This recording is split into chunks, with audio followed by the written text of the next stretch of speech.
Cashmere Botanical Garden is wearing its fall colors, and the lady is experiencing her first fall within the gardens. The trees are all covered with red and gold. The faces in the trees have begun taking on a ghoulish cast, and the grounds are filled with kids coming to see our Halloween revelry. The town of Cashmere has a party going on Halloween night, and we've been piggybacking off of it for the last couple of weeks. It's been a whole week of candy, costumes, and a lot of tricks and treats. It all started about a week before October, when the lady came to me with a strange request. Do you know what this Halloween is? I've seen flyers for it, and I'm not sure what is expected of us. She'd come back from the town council meeting, heard the other town heads talk about Halloween preparations, and had questions about what was expected of her. I almost laughed. My lady, have you never heard of Halloween? Looking at her now, she appeared closer to the crone I had first encountered. Her age made her no less beautiful, though. She looked like a woman who'd come fully into her beauty, a woman in the comfort of age. But when she glowered at me, I was afraid I had overreached. It was easy to forget that she was a force of nature when you looked at her angelic face, at least until some of that fury re-emerged. I know of the celebration. It's of the cold one, though, and I'm not as knowledgeable about his holidays. The cold one, the Winter Lord, the Green Man. This was one that I had heard of, but knew very little about. I tell you what, my lady, if you tell me a little of your enemy, an enemy I may have to one day fight, I will tell you all I know of Halloween. What followed was the longest walk I have ever been on, but it turned out to be very informative.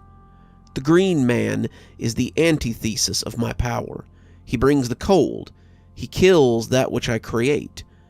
But he withers in the heat. He waxes and wanes, grows and fades, and our battle is one that has lasted for ages. His minions are numerous as mine, I suppose, but they are crafty, and they know I am at my weakest. Her gait was slow, her legs stiff as we walked, and it was as if I could watch her age the longer we stayed together. Why would you be at your weakest? I asked. The cold is encroaching, she said, her voice that of someone speaking to a child.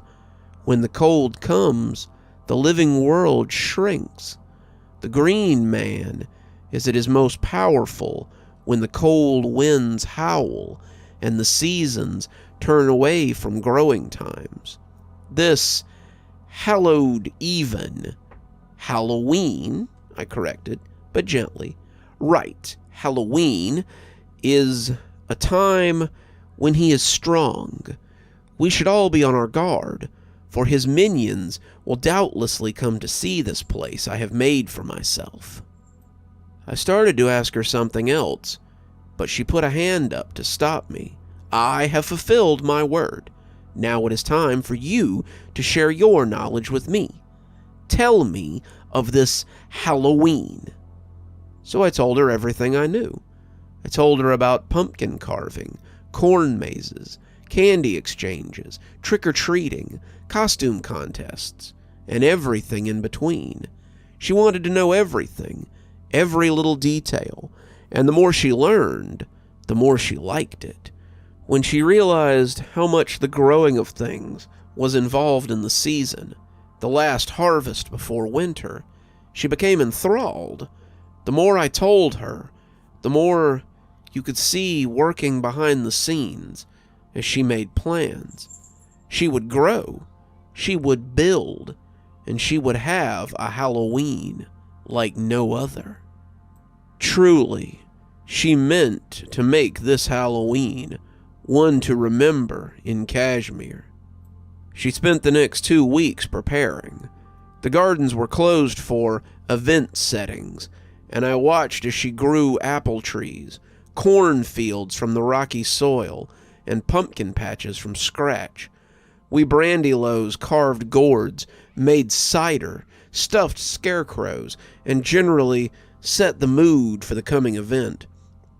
The Pale Lady presided over all of it, directing our efforts as she pulled me away from whatever I was doing to make sure it was all correct. I had become her consultant, it seemed, and she wanted my opinion on everything. We were too busy to keep a proper watch back then, but I am sure they were already lurking around. On October 15th, we reopened, and the lines reflected the curiosity of the community, a curiosity that was rewarded. They had watched the gardens for several weeks with mounting interest, and you could see their eyes grow big as they saw what we had created. I've told you all about the rings, right? They follow a pattern around the park like a clock with the security booth at the center. Each one of the 12 rings usually holds a different exhibit, and when the gates opened that morning, they each held a different Halloween display or activity. There was a whole area of carved pumpkins, complete with a booth for carving your own. Another held the trees with faces, though more of them had been added with scary faces of witches and ghouls. Another was a corn maze that held costumed brandy-low who were ready to come jumping out to scare people. There were games with prizes and apple-bobbing tubs, a cider stall, hay rides on the old trailer pulled by the John Deere we had around back of the sheds, scarecrow contests, seasonal vegetable displays, and their growing cycles, and so much more. It amazed me sometimes to just walk around the park and see the transformation, and it was here that I saw the first one of the Winter Lord's minions. It was the 3rd day when I ran into him, but they had surely been in the park since we reopened. It began as a kid in an orange mask. He shouldn't have stood out. There were lots of kids wandering around in costume, but he did. I was organizing traffic in the park, the crowds at an all-time high, when I saw the bobbing stem of a pumpkin head. I just saw the back of his head, but immediately I was fixed on the guy. I couldn't have told you why, but for some reason, he gave me a shiver. I started making my way towards him, the crowd parting like molasses, and by the time I got anywhere close, he was already gone. I checked the cameras when I got back to the booth, but I couldn't find a trace of the kid either. It was like he had never been there, but it wouldn't be the last time I saw him. The next day, I was giving directions to a couple of tourists who were looking for the cider tent, and that's when I saw him again. This time, I got a good look, continuing to give half-hearted directions as I watched him from my peripheral. He was definitely a kid, maybe 16 or 17, in ratty jeans and a black hoodie. He wore motorcycle boots and fingerless gloves, and the mask he wore was grotesque. It looked like a jack-o'-lantern with a long, lolling tongue worked in plastic that hung across the cheek. The mask was bad, but the eyes were worse. The eyes were far too expressive to be made of plastic, and I could swear they blinked as I watched them. I had just finished pointing to the ring they wanted on the map when he stepped back into the bushes and disappeared from sight. I went to Carl, but he was as much a help as he ever was. "It's just kids playing pranks, kid. Don't let them get you down, and make sure they don't ruin the exhibits." He did help me look, enlisting a few of the others, but we never found the kid. It was like he had vanished, and Carl couldn't find him on the cameras either. He found me, watching me poke the map as I showed the tourists the ring they wanted, but the kid was nowhere to be seen. It was like I was haunted by this pumpkin-headed little brat, and I was beginning to suspect that something was going on. I kept my eyes peeled, but it was hard to maintain that level of vigilance. There was so much going on in the park these days, and I had to be on guard for other things. Aside from the pumpkin heads, we had the usual level of shenanigans. Local kids playing pranks, clueless tourists tromping through things, and the ever-present problems of having so many brandylow housed so close together. Brandylow get restless when there are so many at hand, and fights aren't uncommon when they're housed so close together. The lady's influence was strong here, something that stopped them from becoming deadly, but Carl and I were still up to our eyeballs in problems. Some of the older ones said that this restlessness wasn't uncommon during the waning months, and that this too would pass. Pass or not, I was not looking forward to 6 months of grouchy goats and weird kids skulking around. So when Friday rolled around, and I saw the orange mask again, I fell in quietly behind him and followed. The people he passed seemed to like his mask no more than I did, and I watched more than one pull away in disgust. He was making a beeline for the fair section of the park, and people were giving him a wide berth. He had his back to me, but I could see the stem on the top of his mask bobbing as he swiveled his head right and left. If he was aware of me following him, he gave no indication, and when he turned for the corn maze, I was less than 20 feet behind. I paused at the entrance, wondering if he meant to ambush me inside the maze. It would be the perfect place to jump me, but I wasn't too worried about my ability to take care of a kid who was a head shorter than me. Even so, I gripped the handle of my nightstick as I headed into the lush halls of the corn corridor. There was supposed to be brandylow in here, my own people who could offer me some backup, but I saw that their hiding spots were empty.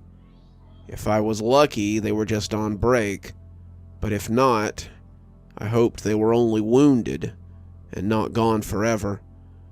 I made my way through the gently waving stalks, the walls taller than me, and as I came closer and closer to the center, I felt sure that that's where I would find him.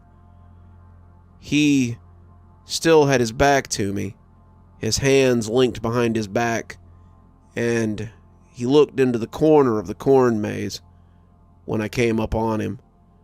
"Are you one of the pale bitch's creatures?" My hackles rose, his words lighting something deep within me. "You will speak of my lady with respect. I am her servant, for now and for always." He turned then, and up close the mask was even less pleasant. It seemed to bulge oddly, the orange skin speckled with blemishes and patches of rot. As he smiled, I came to doubt that it was a mask at all. The outside flexed like rubber, the muscles beneath moving oddly, but as he drug that tongue back into his mouth and showed an ear-to-ear grin of pointed fangs, I suddenly felt my earlier intuition about the eyes had been correct. Whatever it was, it had become his face, and he was more monster than man now. "Good. Then I have a message from her better." He took a step towards me, and it took everything I had not to flinch away. Extending his hand, he had an envelope clutched between thumb and forefinger, the paper a delicate blue with the faintest speckling of red. I reached for it, praying my hands wouldn't shake, and when it came free of his fingers, he leaned in close to whisper in my ear. His breath was as unpleasant as his face, and it felt hot and fetid on my cheek. She was foolish to open herself up like this. When she was on the move, she was hard to pin down. But now we have the lady and all her brandylow in one place, and we mean to end her threat forever. My breath came out heavy, my fear palpable, but I swallowed it as I thought of my lady, my queen of summer and spring, destroyed by something as cheesy as a man in a Halloween mask. "We shall see," I said, putting the letter in my pocket. "My lady has many allies, and she may prove harder to destroy than you believe."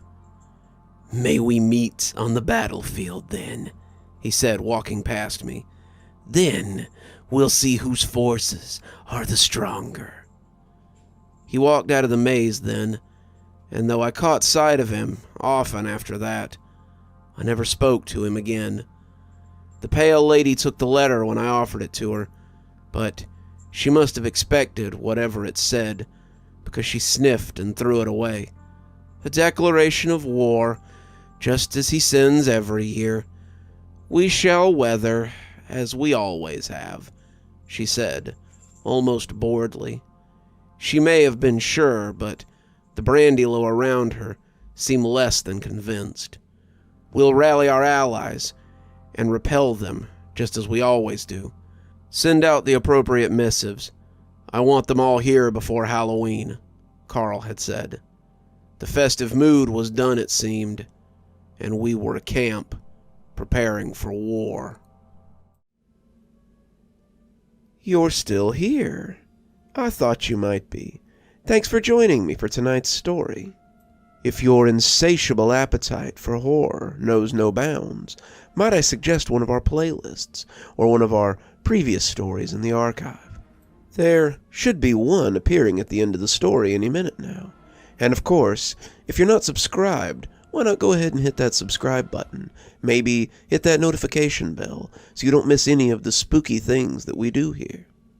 If you prefer your horror a little more analog, you can always pick up one of my books. There's a link below to my latest, and it'll take you to all the great things that I've posted on Amazon.